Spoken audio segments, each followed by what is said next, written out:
மத்திய அரசின் திட்டங்கள் வாயிலாக வழங்கப்பட்ட நிதியில 75 கோடி ரூபாய் வரை தோட்டக்கலை துறையில் முறைகேடு நடந்திருப்பது அம்பலமாகி இருக்கு.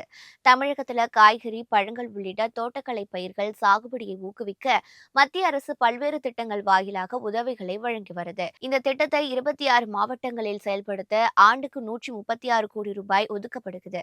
இதில் மத்திய அரசின் பங்கு 60%, மாநில அரசின் பங்கு 40% ஆகும். இந்த நிதியில் சாகுபடி பரப்பு விரிவாக்கம், இயற்கை வேளாண்மை ஊக்குவிப்பு, காளான் உற்பத்தி கூட்டங்கள், பசுமை குடில், நிழல் வளை குடிதல் அமைத்தல், குளிர்பதன கிடங்குகள் அமைத்தல், தேனீ வளர்ப்பு, பழைய தோட்டங்கள் புதுப்பித்தல் உள்ளிட்ட பணிகளுக்கு விவசாயிகள் மானியம் வழங்கப்படுது. கடந்த 4 ஆண்டுகள்ல 3102 கோடி ரூபாய் இந்த திட்டத்திற்கு செலவிடப்பட்டிருக்கு. நடப்பாண்டிலும் 1173 கோடி ரூபாய் மதிப்பீட்டில் பணிகள் நடந்து வருது.